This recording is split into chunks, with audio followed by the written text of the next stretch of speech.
avec une fortune estimée à 102 millions de dollars. Philippe Dodard, né en 1954, est un artiste graphique et peintre haïtien. Né à Port-au-Prince, Dodard a travaillé comme illustrateur publicitaire. Ses œuvres ont été exposées dans toute l'Europe et les Amériques. Il a reçu le premier prix de dessin au séminaire junior du Collège Saint-Martial en 1966.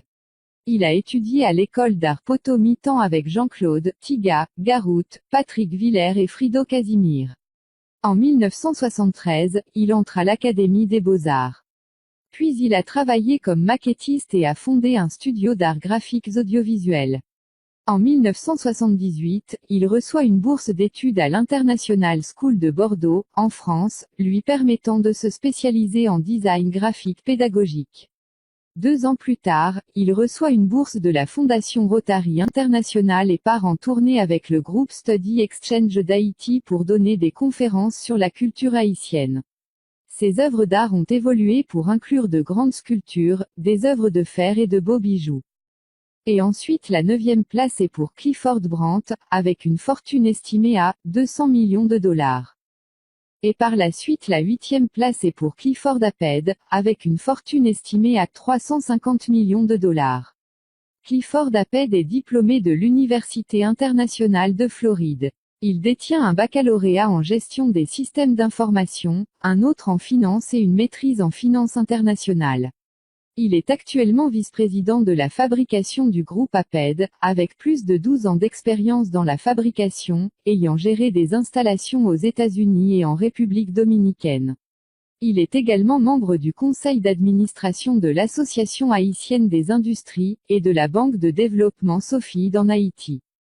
Et la 7e place est pour Éric Jean-Baptiste, avec une fortune estimée à 500 millions de dollars. Et la 6e place est pour Marc-Antoine Accra, avec une fortune estimée à 600 millions de dollars. Marc-Antoine Accra est un homme d'affaires et philanthrope haïtien.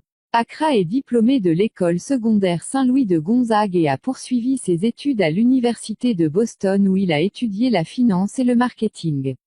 Pour Accra, l'éducation est la clé pour débloquer un avenir meilleur et plus lumineux. Il a également participé au programme exécutif de Sloan pour un cours de neurosciences et de leadership au Massachusetts Institute of Technology. Il a été un expert avide dans les domaines de la gestion, des ventes et du marketing pendant 15 ans. Ses compétences de base comprennent être un réalisateur, chef d'équipe, planificateur d'affaires stratégiques et gestionnaire de la relation client. Et la 5e place est pour Eric Reginald Bolu, avec une fortune estimée à 620 millions de dollars.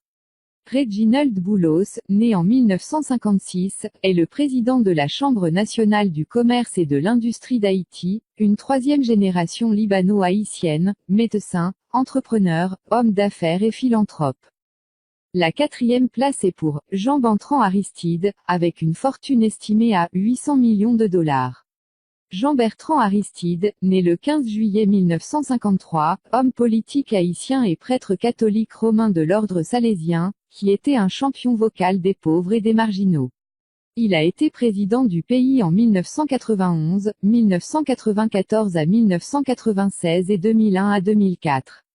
Aristide a ensuite été contraint à l'exil en République centrafricaine et en Afrique du Sud.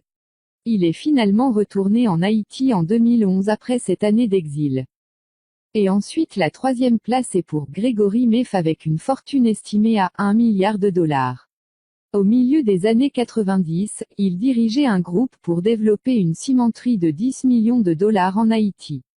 Le groupe Win, détenu par la famille Meff, est l'un des plus grands conglomérats des Caraïbes avec des participations dans diverses industries telles que l'entreposage et le stockage, traitement de l'éthanol.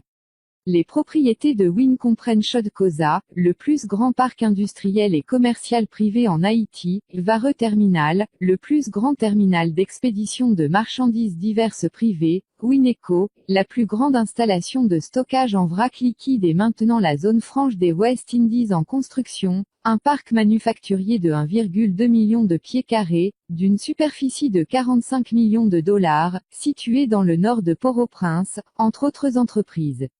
La famille de quatrième génération a toujours eu un impact significatif sur le pays grâce à ses efforts axés sur le service social, et soutient activement de nombreuses organisations fournissant à la fois des secours immédiats et un développement de l'infrastructure à long terme. Et par la suite la deuxième place est pour Gilbert Bidjo, avec une fortune estimée à 2 milliards de dollars. Il possède une installation industrielle de 12 millions de dollars parmi de nombreuses autres propriétés. Nous sommes arrivés à la tête de notre classement et enfin la première place est pour Denis O'Brien.